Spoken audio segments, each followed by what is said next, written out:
नगरपंचायत निवडणुकीच्या मतदानावेळी रायगडच्या महाडमध्ये शिवसेना आणि राष्ट्रवादीच्या कार्यकर्त्यांमध्ये तुफान राडा झाला। विकास गोगावले समर्थक आणि सुशांत जांभरेंच्या कार्यकर्त्यांमध्ये हाणामारी झाली। यात सुशांत जांभरेंच्या वाहनांची तोडफोड देखील करण्यात आली। सुशांत जांभरे हे महाडमधील नगरपालिका निवडणुकीच्या बूथ केंद्रावर पाहणी करण्यासाठी आले होते। दरम्यान या ठिकाणी आता रायगडच्या पोलीस अधीक्षक अचल दलाल या दाखल झाल्या। मतदान केंद्रावर जाऊन या ठिकाणी घडलेल्या घटनेचा त्या आढावा घेतला।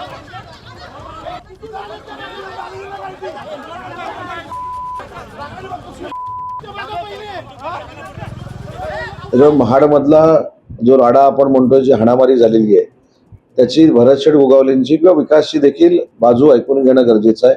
आज कुठेतरी हा प्रसंग झाल्यानंतर मंत्री म्हणून भरतशेठ गोगावलेंना अडचणीत आणावं आणि त्यांचे चिरंजीव विकासशेठ गोगावले यांना अडचणीत आणावं म्हणून हे षडयंत्र आहे का, याचा देखील चौकशी झाली पाहिजे।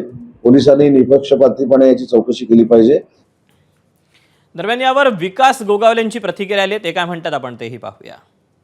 मंत्री भरत गोगावले यांचे सुपुत्र विकास गोगावले ज्यांच्यावर आज हल्ला झालाय, रिव्हॉल्वर दाखवून हल्ला करण्यात आलाय। विकास शेठ, काय नक्की हा प्रकरण होता, कशा पद्धतीने आपल्यावर हल्ला झाला? मी सकाळपासून संपूर्ण शहरात या ठिकाणी फिरत होतो। 2 नंबर 3 नंबर बूथला मी भेट द्यायला आलो माझ्या कार्यकर्त्यांना, माझ्या पोलिंग एजंटला।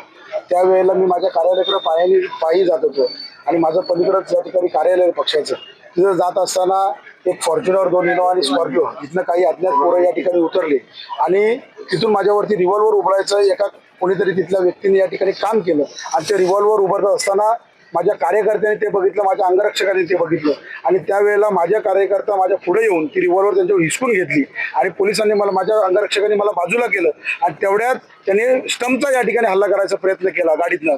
परंतु त्यावेळेला जेव्हा कार्यकर्त्यांना समजलं मॉब जो का आमचा आला, त्यानंतर ते पळून गेले आणि अशा पद्धतीचा हा कट आज माझ्यावर जीव घेणे हल्ला झाला। त्याचं एकमेव कारण म्हणजे राष्ट्रवादी काँग्रेस पक्ष असेल। काल प्रचाराच्या शेवटच्या दिवशीच्या तोफा आहेत त्या धडकल्या आहेत आणि त्याच्यानंतर आरोप प्रत्यारोप झाले। याच्याच वादातनं कुठेतरी आपल्यावर हा हल्ला झाला असं निश्चितपणे हा माझ्यावरती त्यासाठीच हल्ला झालेला आहे, कारण काल रात्री पण या गाड्या माझ्या पाठलाग करत होत्या, मी मोटरसायकलवर फिरत होतो।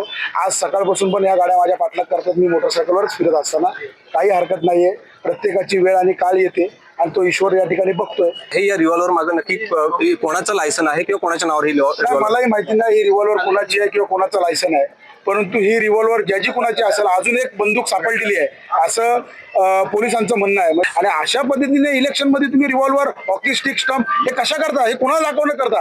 अरे तुमच्या दिमाग तर ओपनली आहे, विकास गोगावले कधी लढायला तयार आहे। विकास गोगावले समोर हे भ्याड हल्ले चालणार नाहीत, ही माझी सुनील तटकरेंना आव्हान आहे आणि विनंती आहे। आज तर ही बाकी आहे, तटकरे तुम्हालाही देखील माडत यायचं एवढं लक्षात ठेवा, उद्या मी देखील रोह्यात येणार आहे। आता लवकरच या हल्ल्यामागे नक्की कोण सूत्रधार आहे ते पोलीस यंत्रणामधनं नक्कीच समोर येईल आणि त्यानंतरच आता या घटनेचा आपण जर बघितला तर महाडमध्ये एक वेगळ्या वळणावर हे वातावरण आहे ते तापलेलं आहे। एबीपी माझा, उघडा डोळे बघा नीट।